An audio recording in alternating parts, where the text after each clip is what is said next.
And Winners is making a pretty big mistake in that he hasn't even repaired for, you know, the first beginning of this. And look at that, he's just running the wisps around and not actually repairing. And this is actually going to cause him great distress, because he's actually going to lose the Tree of Life when he doesn't really need to. Because here comes the Dryad, and he has to TP right away. And what he's doing there is just microing the Demolishers. You can see he's attacking them, moving, then attacking them, moving. And if the Wisp had been repairing even like 3 seconds earlier, the Tree of Life would have survived. He already got Nature's Blessing, which is worthwhile to get. But I mean, they would have survived if you weren't, you know, terrible. That's just kind of unfortunate that he allowed that to happen. But whatever. Certainly it's a significant detraction from his ability to win, but, you know, what are you going to do? So, right now Werner says, okay, well, screw it, I'm going to go for an all-out kind of push. Our mains are out. Your expansion, if it's up, is just barely starting to get up. So, this is going to be fight time, and I'm going to do what I can here. And you know it's going to work fairly well for him. When you see how this goes. And he brings the Wisps in as part of the, oh crap, let's go fight, because he can get rid of a lot of Spirit Link and a lot of mana off of the Shadow Hunter this way. And, I mean, there's really no mana left to get on the Shadow Hunter, and also he's already dispelled everything. There's nothing to detonate.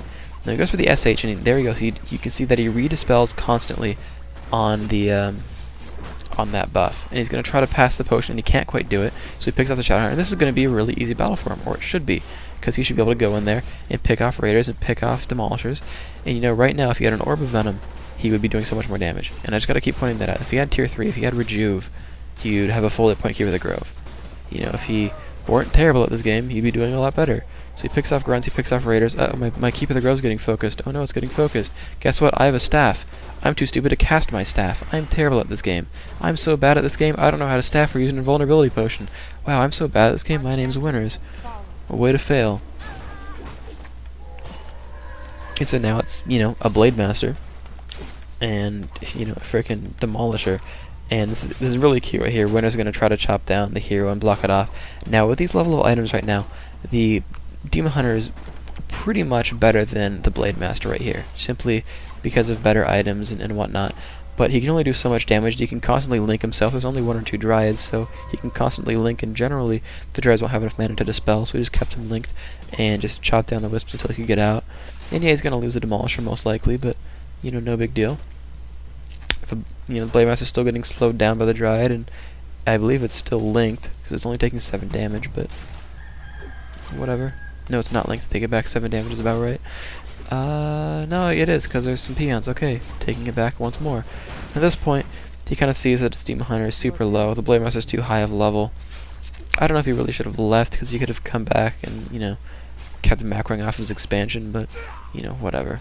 Blade Master chops in the Demon Hunter, and that's a good game. As for what he could have done, you know, Grubby played it pretty much about right.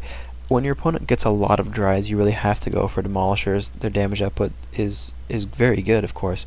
Their area of effect is really crappy. They're not nearly as good as Frag Shard Mortars or even Meat Wagons, especially not as good as Glaive Throws with Warple Blades, who can't miss, by the way. But Demolishers simply do very good damage, and at most levels of play, your opponent's simply not going to be able to dodge every salvo of Demolishers, so it's not that big of a deal that their attacks are technically dodgeable, because they're probably not going to be actually dodged, so not a huge problem. Secondly, they're good at sieging down buildings and whatnot. I mean, another point is simply the fact that there's a critical mass to melee units, and I've said this in a lot of different audios. You can have too many melee units. You can, because at some point there's just not enough targets to go around, and you have to speed score just to get them in position. And then if you're against Dryads, they'll just dispel it anyway. So screw you. And there's not a lot you can do about that. You just kind of have to work it out. But really, this matchup was completely about the Blade Master, because guess what? Dryads can't kill a Blade Master, especially not one that's Spirit Linked. And if you don't have an Orb of Venom, you really can't kill the Blade Master. It's just pure and simple. I mean, one of the reasons that a Blade Master is so good against Night Elf, or I mean, just in general, is that they can engage and disengage and engage and disengage from battle. They can kill something, run back, kill something, run back, and if they're getting focused, you can run away. But if you're getting focused, and that focus includes an Orb of Venom, even if you're running away, you're still taking that 9 DPS for, what is it, 7 seconds? And yeah, it'll get Spirit Linked or whatever, and it'll lose part of that, but that damage output is not negated by Hero Resist. No poison in the game is negated by any kind of immunity. Now, poison lasts less time. Both Wyvern and Dryad poison lasts 1 second on heroes instead of, I believe it's 3 for Dryads and 25 seconds for Wyvern. But the Orb of Venom lasts full time on heroes.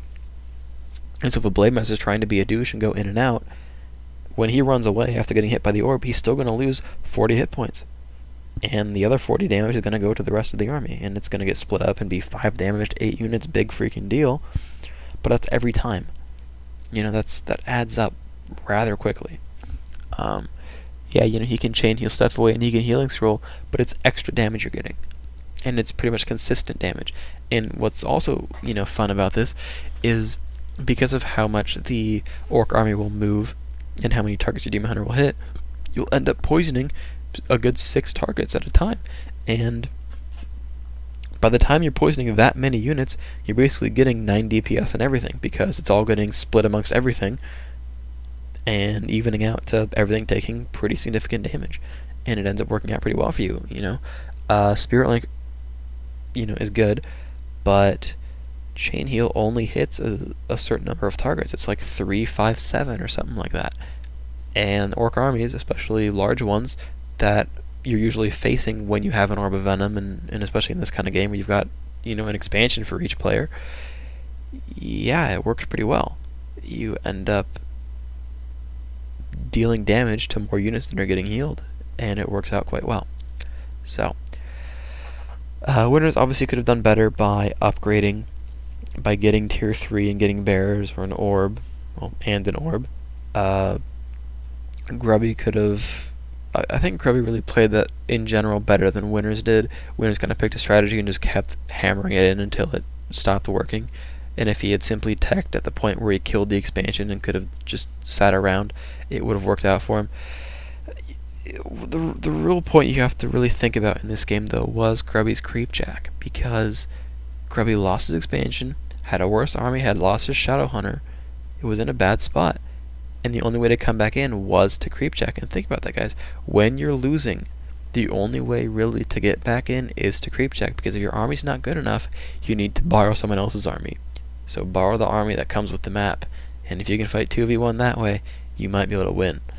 Now, if you have a bunch of ghouls against a bunch of griffins and he's just creeping at green camps, no, it's not going to help. But in that kind of situation, where he's already taken damage, where, you know, you've stolen half the creeps in the first place and your Blade Master is high level, yes. And especially it's about positioning. Especially it's about positioning. I mean, the game was won and lost on positioning. The Demon Hunter getting in front and getting hexed and ensnared and killed. The Dryads being in the back as he got creepjacked.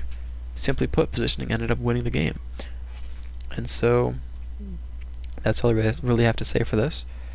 I feel I addressed the game pretty well, so I hope to hear your comments. Please leave me some, and I'll see you guys next time.